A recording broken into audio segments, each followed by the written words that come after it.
6 months ago, Charlie Kirk was shot and killed while speaking at a college campus event. Tomorrow, the Vice President of the United States is walking onto a college campus with Charlie Kirk's widow to continue exactly what Charlie was doing when he was killed. That is either the most powerful statement of defiance the conservative movement has made since his assassination, or it is the most politically calculated use of a grieving widow the country has seen in years. Maybe it is both.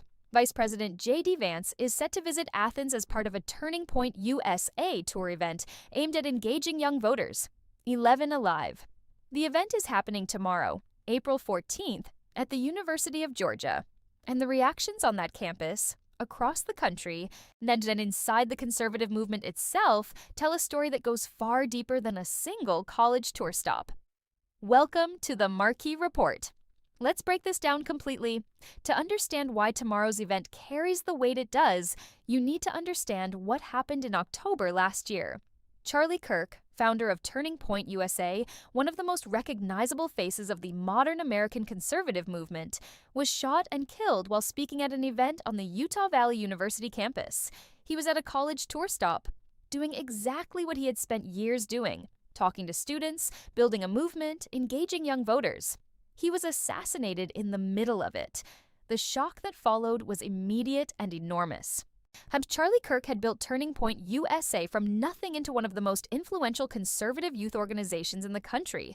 Chapters on campuses everywhere, annual events drawing thousands, direct lines to the White House, a media operation, a fundraising machine, a pipeline of young conservative activists. And then he was gone. His widow, Erika Kirk, was installed as CEO and chair of Turning Point USA following his death.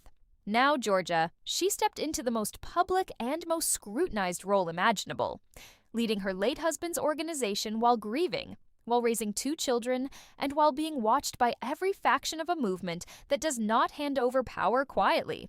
The question that has hung over TPUSA ever since is simple. Can it survive without the man who built it? And is Erika Kirk the right person to find out? Tomorrow's Athens event is not a one-off. It is part of something much larger and much more deliberate. The event is titled This is the Turning Point Tour, and the description says each stop is a chance to honor Charlie's mission and keep the fight alive. The organizers wrote that Charlie would not want them to surrender or be coerced into silence, and that free speech is only free if we use our voices. Wooga! The tour covers 5 college campuses across the country, and Athens is the second stop. National today.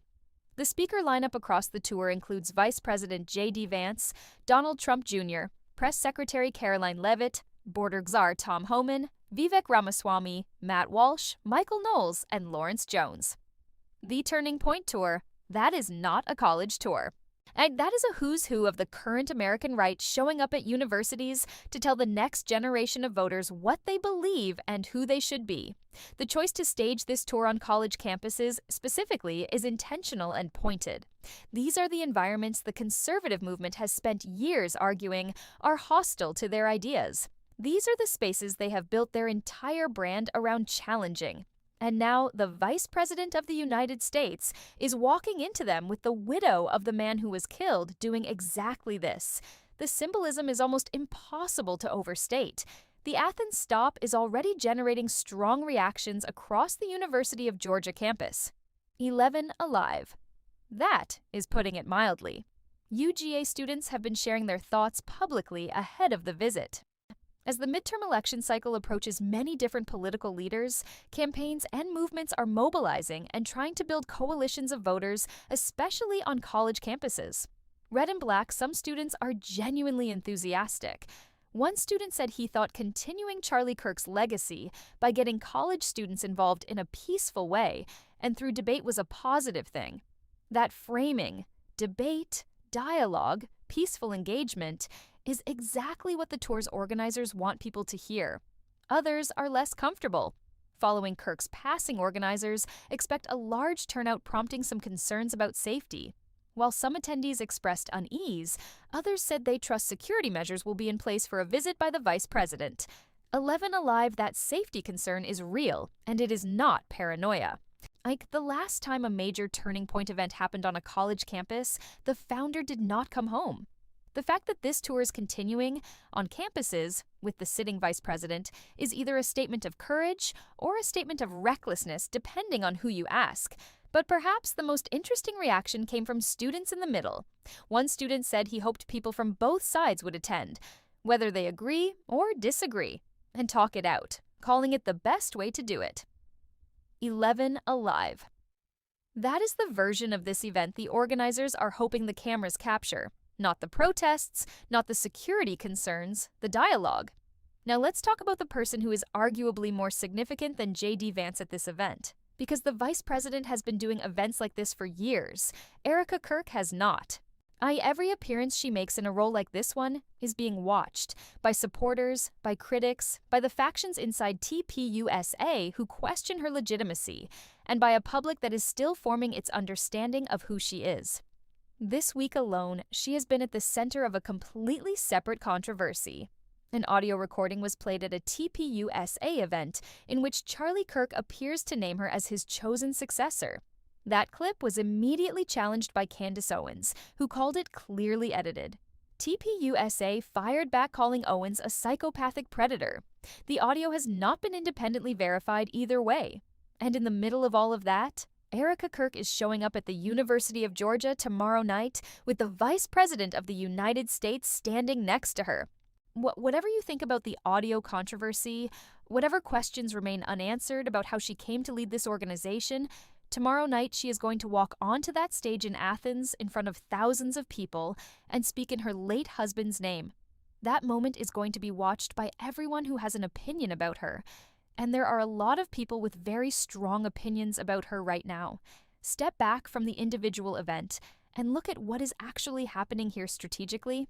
Turning Point USA retooled its campus tour after the assassination of founder Charlie Kirk and has leaned on figures like Vance to sustain momentum, while Erika Kirk has taken a more visible leadership role.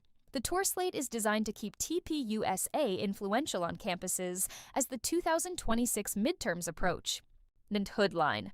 That context is everything. The midterms are coming. College campuses are a battleground for young voters, and the Republican apparatus has made a very deliberate calculation that the most powerful way to mobilize that demographic right now is to combine the institutional weight of the vice president with the emotional weight of the widow of a man who was killed fighting for the same cause.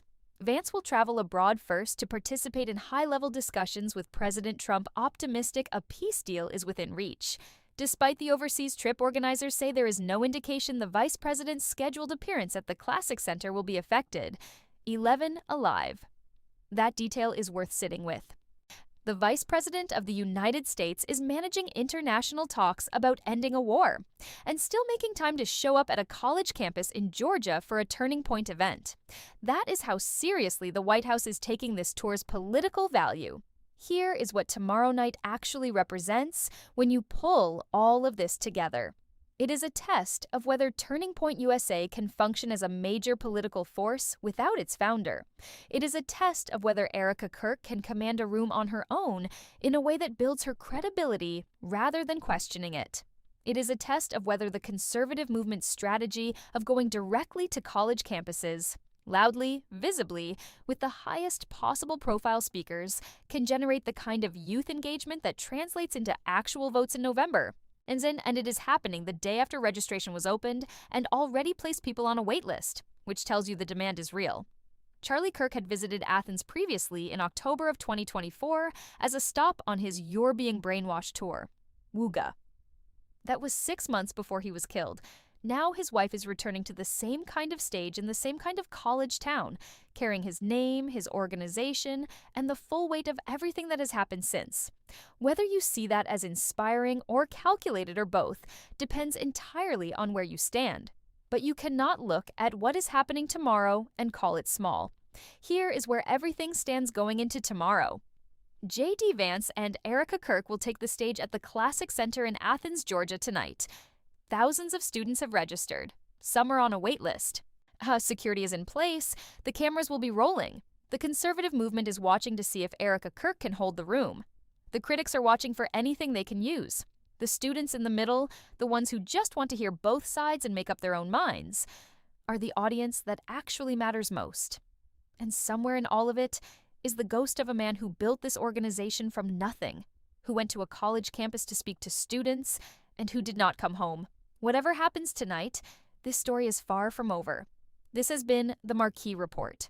Serious, detailed coverage of the stories that are actually shaping the world right now. Subscribe and hit the bell so you never miss what comes next. See you on the next one.